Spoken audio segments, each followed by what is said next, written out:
तो साथियों, कैम्स ने अपने Q2 FY23 के नंबर को अनाउंस कर दिया है। तो इस वीडियो में हम बात करेंगे कंपनी के ग्रोथ पॉइंट ऑफ व्यू से कि क्या अभी भी इस स्टॉक में लॉन्ग टर्म की स्टोरी इंटैक्ट है या नहीं।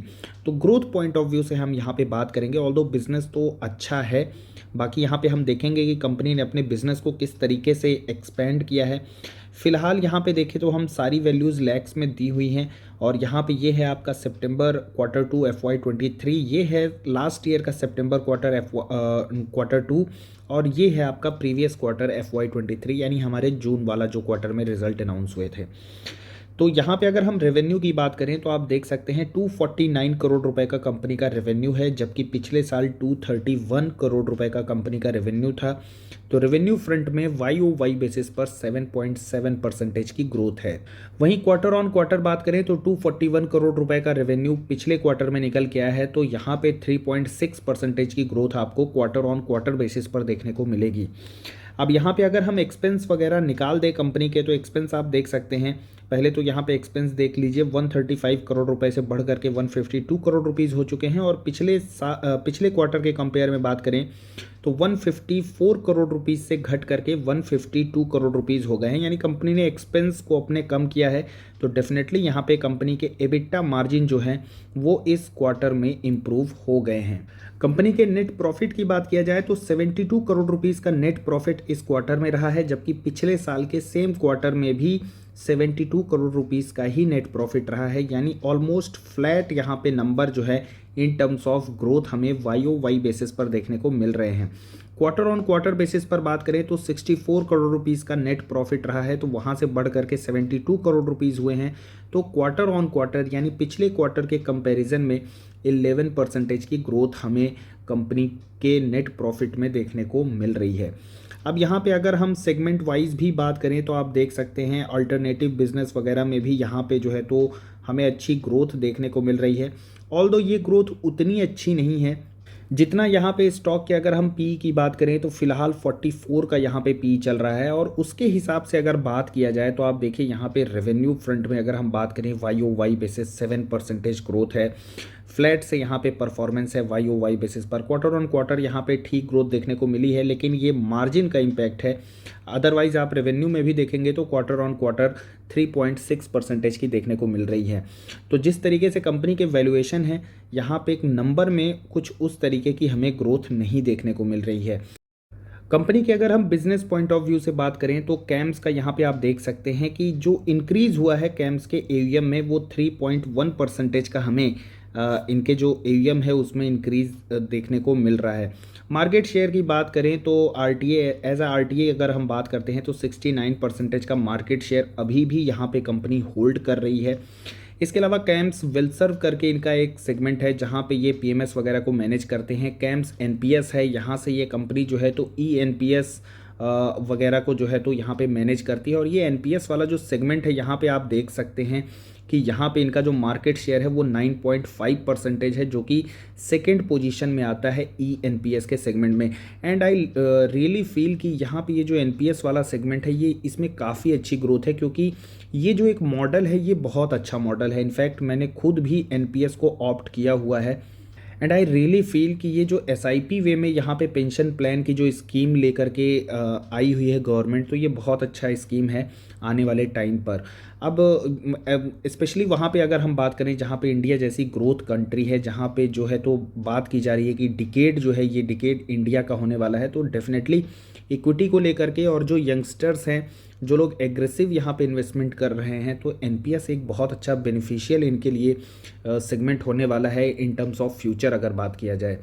इसके अलावा यहाँ पे इंश्योरेंस रिपोजिटरी करके है कैम्स रिपोजिटरी, तो ये भी काफ़ी अच्छा है। यहाँ पे जिस तरीके की न्यूज़ आई हुई थी कि इंश्योरेंस सेक्टर में भी KYC वगैरह कराएंगे, तो उसके जो मेजर बेनिफिशियर हैं वो यहाँ पे कैम्स और CDSL होने वाला है। तो ये पूरा का पूरा बिजनेस मॉडल काफ़ी अच्छा है, लेकिन जिस तरीके की ग्रोथ हम यहाँ पे CDSL से एक्सपेक्ट कर रहे थे, इनफैक्ट हमने जो ग्रोथ इनके देखी भी है इनके PNL वगैरह में, इनके अर्निंग विजिबिलिटी जो हमें देखने को मिली, वो चीज़ यहाँ पे AMC सेगमेंट में नहीं देखने को मिल रही है। इसके अलावा कंपनी के अगर हम SIP रजिस्ट्रेशंस की बात करें तो आप देख सकते हैं कि ये रजिस्ट्रेशन जो है तो आपको बढ़ते हुए देखने को मिलेंगे। यहाँ पे क्वार्टर ऑन क्वार्टर ये जो नंबर है ये इंक्रीज़ किया है। इनफैक्ट ट्रांजैक्शन वॉल्यूम में भी अगर हम बात करें तो 2% का इंक्रीज़ यहाँ पे जो है तो हमें क्वार्टर ऑन क्वार्टर बेसिस पर देखने को मिल रहा है।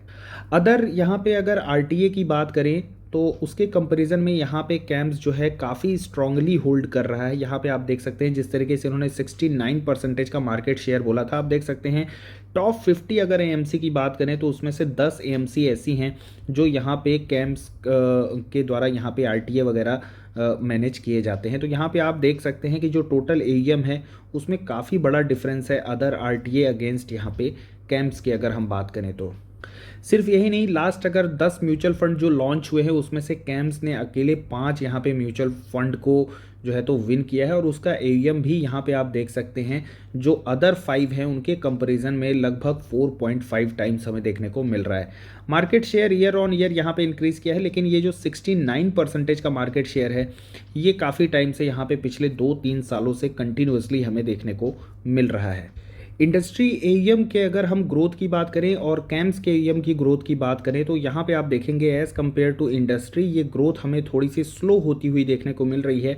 इनफैक्ट क्वार्टर ऑन क्वार्टर भी ये नंबर थोड़े से कम हैं। ऑल दो इक्विटी एईएम की बात करें तो यहाँ पे ये नंबर जो हैं इंडस्ट्री एईएम के ही कंपेयर में हमें देखने को मिलते हैं। इनफैक्ट इन द लाइन से थोड़ा सा हमें अच्छी परफॉर्मेंस यहाँ पे कैम्स के द्वारा देखने को मिल रही है। अगेन यहाँ पे ईएनपीएस ये सेगमेंट मुझे लगता है आने वाले टाइम में एक अच्छी ग्रोथ दिखा सकता है, गेम चेंजर भी आई थिंक हो सकता है कैम्स के सेगमेंट में। अब यहाँ पे बात करते हैं मार्केट कैपिटलाइजेशन 12,000 करोड़ का है, लेकिन स्टॉक का पी यहाँ पे आप देख सकते हैं 41 का है। नाउ क्वेश्चन इज कि क्या ये जो पी है जस्टिफाइड है या नहीं, तो आप देख सकते हैं जब तक इसके ईपीएस में हमें ग्रोथ देखने को मिल रही थी तब तक तो ये पी जो है हमें जस्टिफाइड लग रहा था। इनफैक्ट आप देख सकते हैं वैल्यूएशन 80 के भी अराउंड हमें देखने को मिलते थे। लेकिन अगर पिछले 1-2 सालों में आप देखेंगे तो यहाँ पे ये जो ग्रोथ है ये थोड़ी सी हमें म्यूटेड देखने को मिल रही है, उतनी कुछ खास यहाँ पे ग्रोथ नहीं देखने को मिल रही है। और देखिए ये जो हाल है ना ये सिर्फ कैम्स का नहीं है। इनफैक्ट मैं कैम्स की बात करूं तो कैम्स में थोड़ा बेटर आपको ग्रोथ देखने को मिल रही है। आप देख सकते हैं फिर भी यहाँ पे जो ग्रोथ है वो डबल डिजिट में है। लेकिन अगर हम अदर एएमसी की बात करें फॉर एग्जांपल के लिए यहाँ पर ये जो यहाँ पे सेल्स ग्रोथ आपको देखने को मिल रही है ये यहाँ पर एबीएसएल की है, आदित्य बिरला सन लाइफ की। आप देख सकते हैं यहाँ सिंगल डिजिट में है। इनफैक्ट 3 साल में आप देखेंगे सेल्स में एज सच कोई ग्रोथ हमें देखने को नहीं मिल रही है। ऑल्दो यहाँ पे प्रॉफिट जो है ग्रो किए हैं बिकॉज ऑफ द मार्जिन आप देख सकते हैं। यहाँ पे सिमिलर स्टोरी आपको एचडीएफसी एमसी में भी देखने को मिलेगा, सिंगल डिजिट में यहाँ पे ग्रोथ देखने को मिल रही है। निप्पॉन इंडिया की बात करें तो यहाँ पे 3 साल में तो नेगेटिव हैं, 5 साल में यहाँ पे सेल्स ग्रोथ एज सच कोई बहुत ज़्यादा देखने को नहीं मिल रही है। तो अदर एमसीज के कंपैरिजन में अगर हम बात करें यहाँ पे कैम्स की तो कैम्स ने तो यहाँ पे फिर भी डबल डिजिट में ग्रोथ दिए हैं, लेकिन वही है कि यहाँ पे 44 का पी जो है एकदम जस्टिफाई नहीं हो रहा है। इसके अलावा अगर हम यहाँ पे कंपनी की बोरोइंग्स वगैरह की बात करें तो कंपनी यहाँ पे कम्प्लीटली डेट फ्री है, तो एक यहाँ पे एडवांटेज आपको देखने को मिल सकता है कैम्स में। इसके अलावा यहाँ पे शेयर होल्डिंग पैटर्न की बात करें तो यहाँ पे जो है तो कुछ दिन पहले हमने एक ब्लॉक डील देखी थी जिसमें प्रोमोटर ने अपने कुछ यहाँ पे होल्डिंग्स को सेल किया था। उसके अलावा आप देख सकते हैं यहाँ पे एफआईआईज और डीआईआईज ने जो है तो उस होल्डिंग को लिया है और उसके साथ साथ यहाँ पे पब्लिक से भी थोड़ा बहुत माल खींचने की कोशिश की है। बात करते हैं यहाँ पे कि इस स्टॉक में करना क्या है। तो देखिए आज के रिजल्ट के बाद एज सच इस स्टॉक में ऐसा कोई इम्पैक्ट हमें देखने को नहीं मिला है।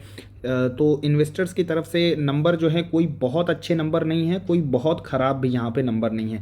तो आप कह सकते हैं कि यहाँ पे कंपनी के जो नंबर हैं वो ऑन एंड एवरेज हमें देखने को मिल रहे हैं, इन द लाइन देखने को मिल रहे हैं। जैसे इंडस्ट्री परफॉर्म कर रही है कैम्स भी कुछ वैसा ही परफॉर्म कर रहा है, इंडस्ट्री को आउट परफॉर्म जैसा या फिर बिलो इंडस्ट्री के परफॉर्मेंस जैसा कोई परफॉर्मेंस यहाँ पे नहीं दिया है। अब यहाँ पे अगर हम बात करें तो अगर आपने ऊपर के लेवल्स में इस स्टॉक को ले रखा है तो यहाँ पे लॉस में बेचने की बिल्कुल सलाह नहीं है, आप इसमें होल्ड एंड कंटिन्यू कर सकते हैं। इनफैक्ट अगर आपको ये स्टॉक 2200 या फिर 2050 के लेवल पे मिले तो वहाँ पे आप चाहें तो इसमें एवरेज डाउन कर सकते हैं। लेकिन स्मॉल कैप की कंपनी है, ग्रोथ की स्टोरी जो है तो अभी उतनी ज़्यादा विजिबल नहीं है, तो उस हिसाब से यहाँ पे पैसा बहुत ज़्यादा फंसाने की ज़रूरत नहीं है। स्मॉल कैप की कंपनी है, छोटा मोटा एलोकेशन दे सकते हैं। अगर आपके पोर्टफोलियो का साइज़ बड़ा होता जा रहा है तो उस हिसाब से आप यहाँ पे इस स्टॉक में 2 से 3% का वेटेज दे सकते हैं। अब जैसे जैसे अगर आप एसआईपी करते हैं आपके पोर्टफोलियो का साइज़ बड़ा हो रहा है, तो इस 2 से 3% का भी साइज़ बड़ा हो सकता है, नो डाउट। आप नीचे के लेवल पे एक्यूमुलेट कीजिए, ये स्टॉक हो सकता है कि आपको फिर से मौका दे दे इन 2200 के लेवल पे, 2000 के लेवल पे। तो धीरे धीरे एवरेज डाउन आप इस स्टॉक में कर सकते हैं। जो लोग शॉर्ट टर्म के लिए हैं और उसमें एंट्री लेना चाहते हैं, तो यहाँ पे यही सलाह है कि अभी यहाँ पे एक जो रेजिस्टेंस बन रहा है 2600 के ऊपर, तो इस स्टॉक को क्रॉस हो जाने दें। इनफैक्ट मैं तो कहता हूँ कि ये अगर 3000 के ऊपर क्रॉस करके जाता है तो यहाँ पे आप फ्रेश एंट्री ले सकते हैं। यहाँ पे एक अपसाइड ट्रेंड आपको इस स्टॉक में 3000 के ऊपर देखने को मिल सकते हैं। बाकी अभी फिलहाल जिस तरीके का ट्रेंड चल रहा है, तो यहाँ बहुत ज़्यादा ग्रोथ की एक्सपेक्टेशन मुझे नहीं है। मैं 10 से 12% की एक्सपेक्टेशन इसमें रख रहा हूँ। जिस तरीके की ग्रोथ चल रही है उसी तरीके की ग्रोथ आपको आगे चलती हुई देखने को मिल सकती है। और long term point of view से भी मुझे लगता है शायद इतने ही CAGR या फिर शायद 15% के CAGR से ये स्टॉक भी आपको रिटर्न दे दे। तो साथियों, आज की वीडियो में बस इतना ही। कंटेंट इन्फॉर्मेटिव लगा हो, यूजफुल लगा हो, वीडियो को लाइक कर सकते हैं। Do not forget to subscribe our channel. Thanks for watching the video.